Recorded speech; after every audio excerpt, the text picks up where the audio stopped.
تذكرة يا تفضل مشكور.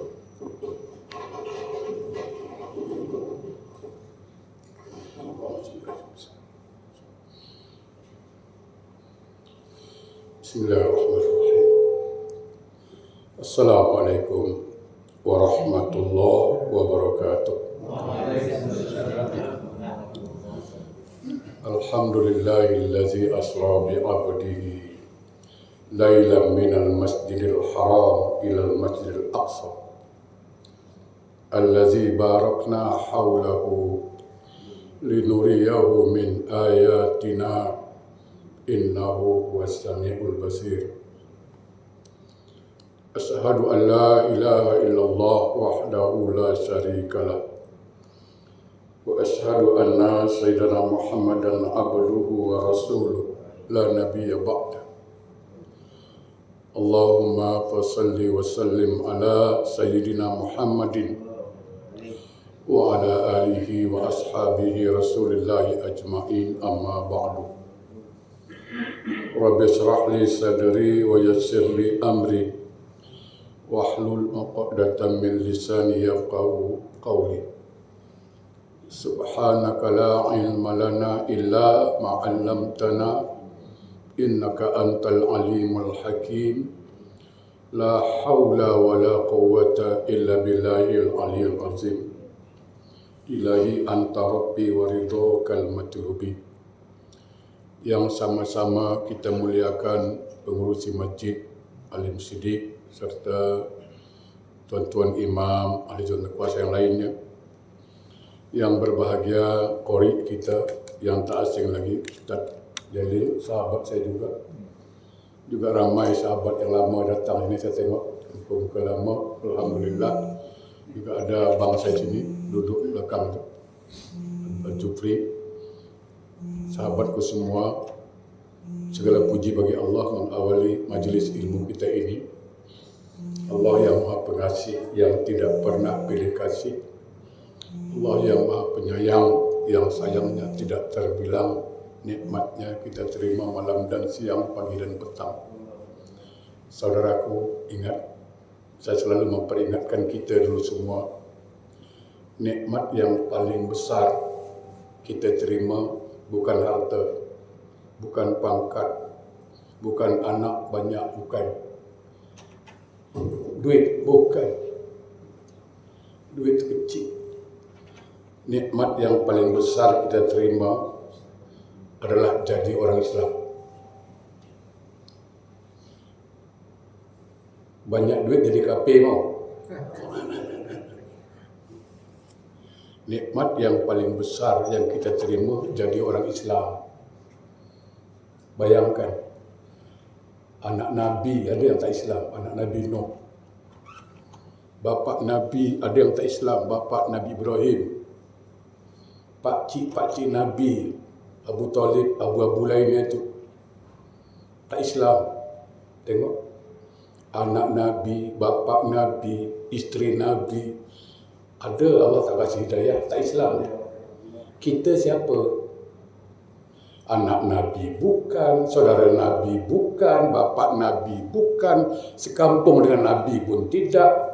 Allah kasih hidayah Islam. Alhamdulillah. Tapi musibah paling besar apa? Kita jangan cerita nikmat aja. Nikmat paling besar jadi orang Islam. Musibah paling besar apa? Bila orang Islam sudah tak ada hati nak solat,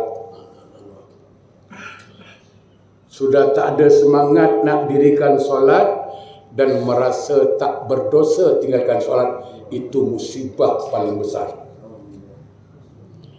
Mudah-mudahan kita mensyukuri nikmat Allah sebagai orang Islam, kita akan jaga solat 5 waktu. Amin.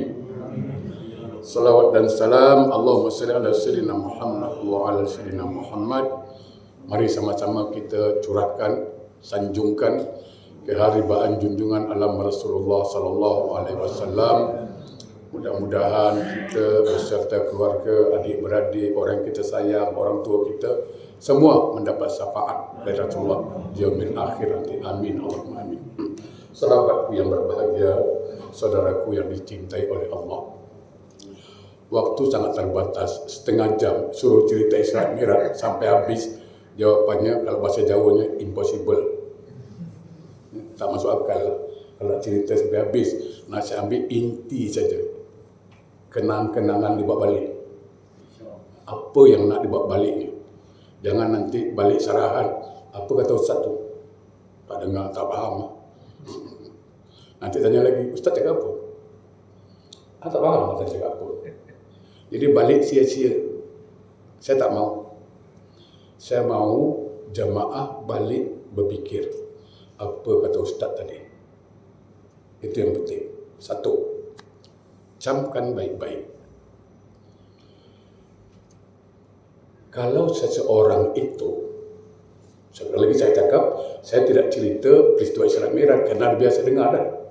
Tapi intinya, solat intinya kan, okey. Mari kita berfikir satu. Apa hukumnya seseorang mendirikan solat tidak baca suratul Fatihah? Sah atau tidak? Tidak sah. Sepakat? Betul? Sumpah? Sepakat. Kenapa tidak sah? Karena meninggalkan rukun. Betul. Seseorang pergi haji tidak wukuf di padang Arafah, wukuf di padang Musa. Macam sah tak hajinya? Tak sah. Kenapa tidak sah? Meninggalkan rukun. Okey. Artinya kita sepakat bahawa kalau rukun ditinggalkan maka tidak sah dia. Betul? Sepakat? Janji. Solat itu masuk rukun Islam atau tidak? Sekarang solat ditinggalkannya, dia tinggalkan rukun. Sah tak Islamnya? You think cook lah, fikir masak-masak. Saya mengajak berfikir sekarang. Kalau berani mengatakan orang solat tak baca Fatihah tidak sah. Kenapa? Tinggalkan rukun. Orang pergi haji tidak wukuf di Arafah tidak sah. Kenapa? Tinggalkan rukun. Sekarang kalau orang tidak solat, solat itu rukun Islam, dia tinggalkan rukun, sah tidak Islamnya? Mari berfikir. Jernih, sehat kita ini. Jangan Ustaz. Masya Allah. Kadang-kadang dia relax je. Orang Islam tak solat. Astagfirullahaladzim. Kalau cakap bukan main lagi dengan isteri.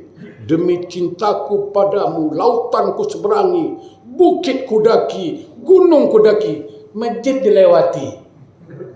Apa cerita? Ya kan? Merasa tidak bersalah, merasa tidak berdosa meninggalkan solat. Allahu Akbar. Itu musibah. Lainlah perempuan. Kalau perempuan kita fahamlah datang bulan. Laki-laki datang gila ni. Ya kan? Nah, oleh kerana itu poin pertama. Poin kedua, ni ilmu. Jadi ingat lain kali, kalau tak solat, sah tak Islam dia? Fikir baik-baiklah. Saya tak jawab. Saya dah kasih clue tadi kan. Saya dah kasih dia punya bayangan. Baik, yang kedua, dalam peristiwa Isra Mi'raj itu, Rasulullah SAW itu dalam sejarah, dalam kitab Kisahul Mi'raj, beliau tidur di rumah sepupu beliau, namanya Ummu Hani. Situ beliau tidur. Nah, Nabi tidur itu kan tidak macam kita. Kalau kita tidur, memang tidur habis lah. Nabi tidur, kalau dalam bahasa Jawanya, silip-silip chicken, tidur-tidur ayam. Silip-silip chicken, tidur-tidur ayam. Ya kan? Ini orang Jawa dia tahu lah. Silip-silip chicken, tidur-tidur ayam. Nah, datanglah malaikat Jibril. Dia bawa ke Hijri Ismail. Itu yang kita dengar sejarah. Lalu dibedah kalbunya. Itu kan yang kita dengar. Dibedah kalbu beliau, dibuang segala sifat-sifat yang buruk dari hati beliau. Betul? Pertanyaannya senang. Apakah beliau punya sifat itu? Lah, tidak. No. Boten. Enggak. Itu. Apa lagi itu? Tak, beliau tidak punya sifat hasad, dengki, iri. Tidak ada sifat buruk. Allah yang puji dia, khuluqin azim, akhlaknya mulia. Istrinya puji, khuluqul Quran, akhlaknya Quran. Kalau dari istri puji suami, dahsyat itu. Aisyah tu pernah ditanya, Aisyah, Bagaimana pribadi Rasulullah? Apa kata Aisyah? Khuluqul Quran. Rasulullah Al-Quran. Akhlaknya. Coba tanya isteri kita. Tanya kan kalau berani. Tanya isteri Ustaz. Ajar boleh tanya tak? Ustaz macam mana perangai dia? Aku yang tahu. Kau orang mana tahu? Kau dengar carahan baguslah. Aku yang di rumah tahu. Tahu. Ya kan? Kalau jamaah ni dengar Ustaz carahan tahu baik je. Di rumah bini yang tahu. Kedekut tak kedekut Ustaz tu tahulah dia. Okey, kita tinggalkan dulu. Pertanyaan senang. Beliau tidak punya hasad, dengki, iri, tapi dibersihkan. Kenapa? Ini pendidikan. Ini pelajaran bagi kita yang ingin mendirikan solat. Bersihkan hati itu. Jangan pernah mimpi, saya katakan, khusuk solat kalau hatinya bersarang sifat hasad, dengki, iri. Bohong kalau dia khusuk itu. Tak mungkin. Penataran ikutlah latihan kah, kursus ke solat khusuk, habis duit $200. Tak khusuk juga. Selagi sifat hasad, dengki, iri itu. Saya tanya. Ini contoh, ini senang contoh. Khusuk tu bagus tak? Baik tak? Baik kan?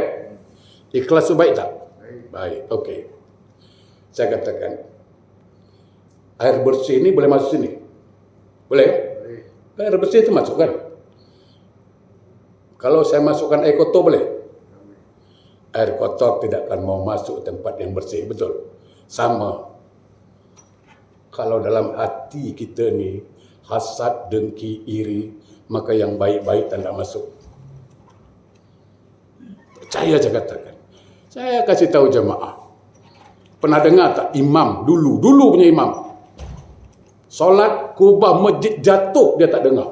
Ayo. Imam sekarang duit siling jatuh pun dia dengar. Apa bezanya Fatihah dia? Sama, rukuknya sama. Ini. Oleh karena itu penting sekali saya katakan. Mau kusuk, mau nikmat solatnya, bersihkan itu. Sifat-sifat hasad, dengki, iri. Selagi itu tak dibersihkan, selagi itu dia tak akan kusuk. Percaya saya katakan. Okey, itu yang kedua. Lalu setelah dibersihkan hatinya, apa yang diisi? 3. Iman, ilmu, ihsan. Pertanyaannya senang. Apakah Rasulullah kurang iman? Banyak imannya, lebih. Apa Rasulullah kurang ilmu? Lebih ilmunya. Apakah Rasulullah tidak ihsan? Ihsan orangnya. Tapi kenapa dimasukkan? Inilah yang harus dibawa ketika sholat. 3 ini. Saya tanya jemaah. Tanya yang paling mudah aja lah. Kalaulah MP panggil kita, atau menteri panggil kita, atau orang besar lah panggil kita sekarang. Kita dipanggil menghadap. Okey? Mandi dulu baru jumpa, atau jumpa dulu baru mandi. 40 saat dari sekarang. Nah. Ayo, mana? Mandi dulu baru jumpa, pandai. Walaupun masih bersih kan? Mandi dulu, sama. Kita mau jumpa Allah, mandi dulu, batin, bersihkan hati dulu. Jangan jumpa dulu baru bersihkan. Terbalik kita ni, sembahyanglah kau dulu. Sembahyang aja nanti cegah itu. Bukan, jangan dibalik lah. Kita terbalik. Kau solat dulu, nanti solat tu mencegah. Akhirnya tak tercegah juga. Tidak. Sekarang saya tanya, bagaimana perasaan kita sekarang ni? Katalah kita datang dengan baju kotor, badan kotor, menghadap orang besar. Apa kata orang besar? Apalah dia ni, bau tak mandi agak. Marah kan dia? Sama kan? Kalau kita menghadap Allah dengan hati kotor, hasad, dengki, iri, macam mana? Allah menilai batin, manusia menilai zahir. Inna Allah la yanzuru ila suwarikum wala ila ahsabikum wala ila malikum walakin yanzuru qulubikum wa amalikum. Allah tak lihat jubahmu. Allah tak lihat sorban. Minta maaf Ustaz. Jangan tersinggung pula. Ya kan? Kalau soal sorban Bengali kurang besar ke sorban dia? Ya kan? Tidak. Yang Allah lihat hati. Ini yang fokus kita dalam menghadap Allah. Hati. Penting. Dimasukkan apa? Iman pertama. Karena ini faktor. Karena imanlah diwajibkan sholat. Inna sholata kanat alal mu'minina kitaban mawquta. Sesungguhnya diwajibkan sholat. Bagi siapa? Bagi orang beriman. Dan waktunya Allah tentukan. Dan sebagai bukti dia ada iman, dia dirikan sholat. Sama. Saya selalu memberi contoh. Lampu ini boleh hidup. Kenapa? Karena ada karen. Betul? Nah karen itu tak nampak. Untuk membuktikan ada karen atau tidak, dia hidup. Betul? Sama. Iman itu juga tak nampak. Membuktikan dia ada iman atau tidak, hidup amalannya. Maka Nabi katakan, iman wal amal qarina. Antara iman dan amal itu saudara kembar. Tak boleh pisah. Kadang-kadang very funny orang Islam ini. Ya, sedih kadang-kadang. Solat tak mau, puasa tidak, raya mau, mengaji tak mau. Kalau ditanya, besok di akhirat kemana? Surga lah bro. Macam dia pula ahli jawatan kuasa surga tu. Suka-suka je dia masuk. Kita yang solat belum tahu masuk, dia pula nak masuk dulu. Kita komplain kalau perlu nanti. Ya kan? Senang-senang aja. Okey. Maka saya katakan, jamaah yang berbahagia, lebih teruk saya katakan, lebih dahsyat orang Islam tidak mau sujud kepada Allah, lebih teruk daripada iblis. Iblis tak sujud kepada Adam. Dia tak sujud kepada Allah. Mana? Ayo, macam mana? Iblis tak sujud dalam surga, keluar kata Allah. Ukhruj, keluar. Dalam surga tak sujud, keluar. Dia belum masuk lagi bro. Belum masuk tak sujud, nak masuk pula. Impossible. Yang dalam surga tak sujud kena keluar, kau belum masuk nak sujud pula. Apalah kau? Saya bukan kasar, bagi tahu. Kalau ada yang cakap ustaz ni kasar, bercakap alhamdulillah. Memang saya keturunan orang kasar, bukan orang halus. Kalau ada yang cakap kasar lah, memang saya orang kasar, bukan orang halus. Dia cakap kasar aja. Ya kan? Tak apalah. Iman itu pertama. Jadi kalau seseorang mengaku beriman kepada Allah, mengimani Islam, tapi tidak sholat, lah, imannya sah atau tidak? Ini kan persoalan lagi ini.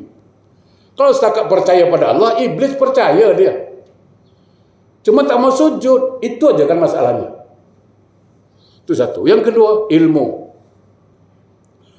Nah ini yang barangkali agak lama di sini sedikit. Okey. Waktunya agak terbatas masalahnya. Jadi saya berpacu. Ilmu. Minta maaf. Kebanyakan kita selalu fokus tentang sholat. Jarang berbicara tentang adab. Adabul ibadah. Beradab. Saya tanya jemaah. Kita nak jumpa mak pun nak kena beradab. Nak jumpa mertua, beradab. Betul tak? Nak jumpa tuan guru, beradab. Nak jumpa ulama, beradab. Nak jumpa ulama, beradab. Nak jumpa kiai, beradab. Nak jumpa mak mertua, beradab. Jumpa mak bapak, beradab. Takkan jumpa Allah tak beradab. Kita boleh nilai apa? Weh, menantu aku satu tu baik. Dia beradab lah. Kita puji apa? Tapi kalau menantu datang, halo bro, dengan kita menantu panggil bro, macam mana? Ya kan? Beradab, paling penting. Nah, untuk itu saya akan cerita tentang adabul ibadah, beradab menghadap Allah. Ini orang lupa. Saya tidak cerita masalah baca Fatihah, saya tak bicara. Saya bicara adab. Kalau kita boleh menilai orang beradab, takkan Allah tak boleh nilai. Pertama, adab sebelum takbir. Ini sebelum takbir, jangan kalau dah takbir dah solat namanya ni. Ini adab sebelum takbir. Pertama apa? Ta'awuz. A'udzubillahi minasyaitonirrajim. Muncul pertanyaan, kenapa harus baca ta'awuz? Kan gitu. Kenapa? Saya kasih tahu. Tapi jangan bagi tahu orang. Ini rahasia. makhluk yang paling tidak suka, makhluk yang paling benci kita solat siapa? Iblis, setan. Dia akan kacau. Dia akan kacau. Oleh karena itulah kita awal-awal beradab dengan Allah. Seolah-olah mengatakan, Allah, ini iblis kacau. Aku tak sanggup nak lawan dia. Jangankan aku, Adam pun tumbang kat surga. Apalagi aku, Adam-Adam kat Singapura. Oleh karena itu, aku minta tolong kepada engkau, ya Allah. Lindungi aku dari godaan syaitan. Ini namanya tawaduk. Tawaduk, rendah hati. Faham? Sebaliknya, orang mau berdirikan solat, tidak baca ta'awuz, tidak mau baca a'udzubillahi minasyaitonirrajim, ini orang sombong. Kenapa sombong? Dia fight dengan setan, tak usah minta tolong sama Allah. Jawapannya apa? Tumbang. Solat pikiran ke mana? Allahu Akbar. Bismillahirrahmanirrahim. Bila dia buka ni? Dah lama tak bagi laki, dah mulai. Alhamdulillahi Rabbil Alamin. Batam dah buka tapi kena karantin pula. Dah. Ar-Rahmanir-Rahim. Nak pergi Gelang makan nasi biryani ni. Dah lama tak kan? Makan toke nasi biryani. Sahabat lama saya dari minta maaf. Ya kan? Amit Biryani tu orang lama ni. Beliau ini daripada 20 tahun yang lalu, salah saya, 20 tahun yang lalu. Jemaah saya. Bayangkan. Pikiran. Nah, baca ta'awuz. Lambang tawaduk. Saya katakan apa?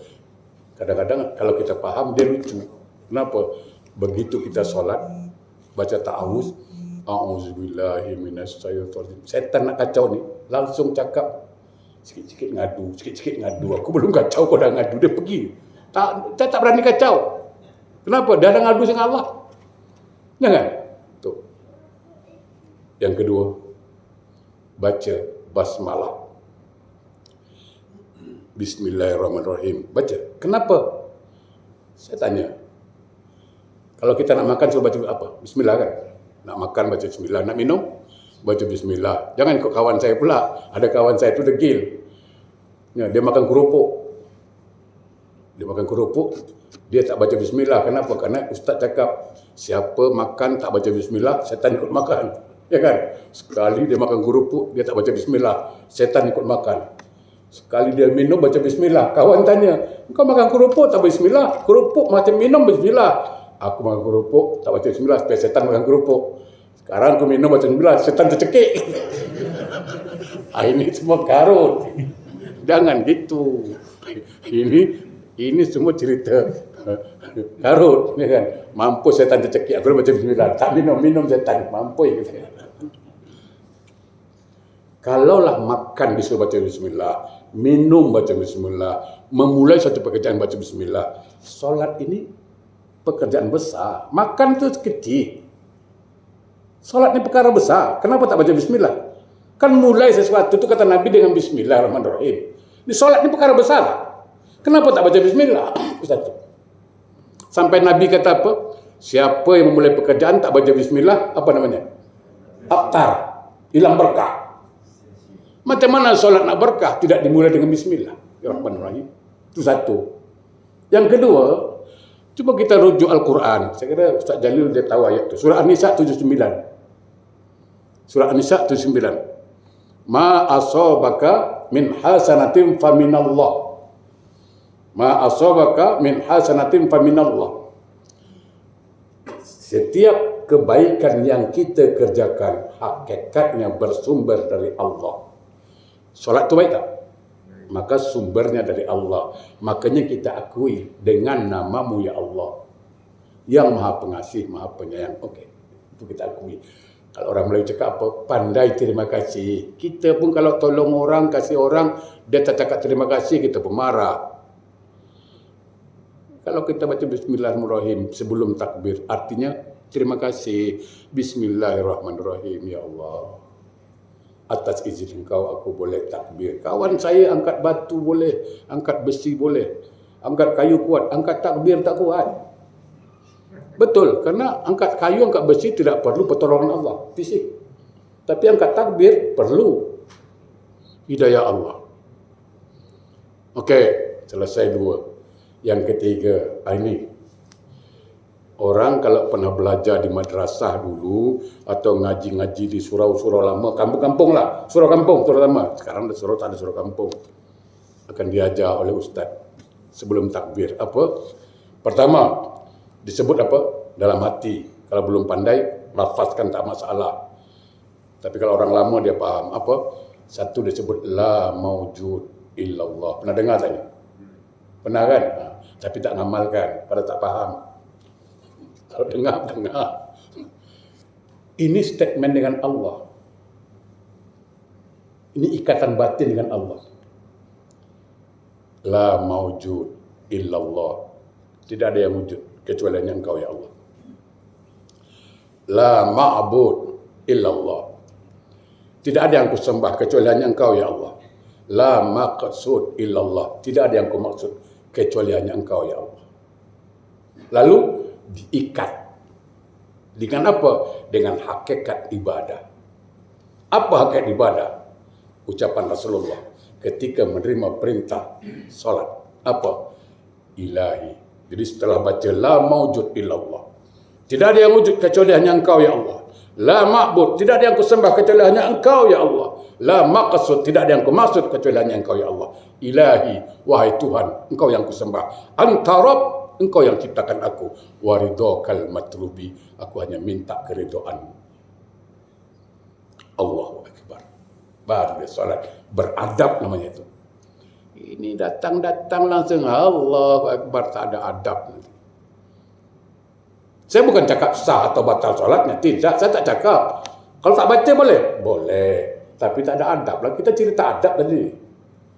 Bukan cerita fikih sah batal kan? Nah, lepas solat macam mana? Kena beradab juga lepas solat. Jangan tak beradab. Kita datang rumah orang tua, rumah mertua, rumah orang datang, Assalamualaikum, balik macam mana? Bukan adab juga kan? Sama. Kita masuk takbir ada adab. Selepas salam, ini cerita selepas salam tau, ada adab. Apa dia? Istighfar. Jangan lupa selepas solat. Kenapa istighfar? Kita buka Quran. Quran mengatakan apa? Aqimis solat bizikri. Aqimis solat bizikri. Dirikan solat untuk mengingat aku, kata Allah. Kita disuruh solat untuk ingat Allah. Kita tanya diri kita, tadi aku solat ingat Allah ke tidak? Ingat berapa peratus? 20%, 10%, 5%. Betul?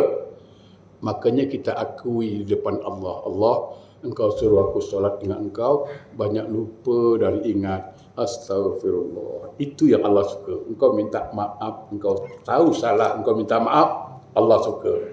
Yang Allah marah apa? Sudah salah, solat tak ingat Allah, langsung aja lepas solat cabut. Imam baca Allahumma antas salam, minkas salam. Dia baca Allahumma lantas jalan, aku pun jalan. Imam baca Allahumma antas salam, dia baca Allahumma lantas jalan. Itu tak ada adab. Ada yang sound. Mana ada doa bersama tu, tak ada dalil. Macam alampang je dia ni. Ni saya dengar baik-baik. Kalau ada orang cakap doa bersama tak ada dalil, saya bagi tahu dalilnya. Mau? Mau tak mau? Tak mau saya balik. Okey, saya biar dulu. Kalau nak tahu dalil doa bersama, tu. Tadi imam tadi apa? Beliau kan? Dalil imam. Apa yang dibaca dari dalil? Salah satu dibacanya apa? Ihdinas siratal mustaqim. Siratal ladzina an'amta 'alaihim ghairil maghdubi 'alaihim waladdallin. Amin. Betul. Itu doa tidak? Doa ke tidak? Diaminkan ke tidak? Dalil apa kau nak lagi? Nak lampang? Kau nak dalil apa lagi? Ha? Nak dalil apa lagi? Baru dia sedap. Baru dia buat. Dia tanya dalil waktu tu. Mana ada dalil doa bersama? Yang kau solat bilang amin tadi apa? Ya kan? Imam tadi baca kan? Ihdinas siratal mustaqim siratal ladzina an'amta 'alaihim ghairil maghdubi alaihim waladdallin. Ya Allah, tunjukkan kami jalan lurus, jalan yang benar, jalan yang kau. Cuma kan gitu. Lalu kita bilang apa tadi? Nah, kan doa itu. Kita aminkan, tak bersama namanya. Apa lagi yang kau nak? Hai, belajar tu, jangan belajar dekat high road. Belajar kedai kopi susah lah. Itu, baik. Sudah istighfar. Terakhir apa? Hauqalah. La haula wa la quwwata illa billah. Aku dah buat. Tak ada daya upaya aku kecualinya. Itu semua izin engkau. Itu yang Allah suka, mengaku ni, beradab. Baik. Ada 7 menit lagi. Kita potong lagi cerita. Baik. Sahabatku, ketika Rasulullah Mi'raj, naik ke langit, Sidratul Muntaha, Mustawa, Raf-Raf bertemu dengan Allah. Jibril follow. Rasulullah kan pertama sekali baru ke atas tu. Tak tahu tempat apa. Dia minta tolong Jibril lah, hantar sampai tempat. Tapi Jibril cakap, tak boleh, aku sampai sini aja. Macam kita dipanggil, sekretari. Sekretari sampai di mana? Sampai pintu kan. Dia tak boleh masuk apa. Yang masuk kita, jumpa orang besar. Betul tak? Rasulullah masuk ke suatu tempat. Tempatnya cantik. Saking cantiknya tempat tu, keluh lisan dia bercakap. Tak boleh cakap. Saking cantiknya, indahnya. Macam kita. Kita laki-laki kan bila tengok perempuan cantik macam mana dia cakap? Bila tengok perempuan lawa apa? Gitu. Cakap lah. Tak boleh cakap. Gitulah. Rasulullah SAW melihat tempat yang sangat cantik, indah. Keluh lisan dia. Jatuh setetes air. Pas kena lisannya. Lalu lancar beliau menyebut apa? At-tahiyyatul mubarakatus salawat thayyibatu lillah. Segala kebesaran, segala keagungan, itu semua milikmu ya Allah. Tuh, ketika baca itu harus muncul sifat apa? Mengagungkan ciptaan Allah. Jangan baca tahiyatul barakatuh. Gitu aja perasaan tak ada feeling. Rasulullah kagum. At-tahiyatul mubarakatus salawatut thayyibatu lillah. Segala kebesaran, keagungan itu milikmu ya Allah. Apa kata Allah? Assalamu alayka ayyuhan nabi wa rahmatullahi wa barakatuh. Kalau bahasa kitanya welcome. Assalamu alayka ayyuhan nabi wa rahmatullahi wa barakatuh. Selamat sejahtera engkau nabi yang penuh berkah. Tapi nabi orangnya bukan hipokrit, bukan ego. Dia jumpa yang Allah Maha Besar, dia ingat kita. Kawan kita jumpa orang besar, kita dia lupa. Ya kan? Lupa. Jumpa orang besar, kawan lupa. Nabi jumpa Allah Maha Besar, dia tak pernah lupa kita. Allah cakap, Allah apa kata?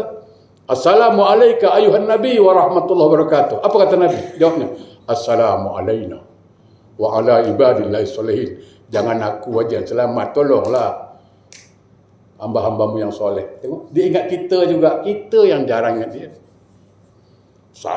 Seluruh malaikat bersahadat. Ashhadu an la ilaha illallah wa asyhadu annaka Muhammadar Rasulullah. Semua rekaman dalam solat.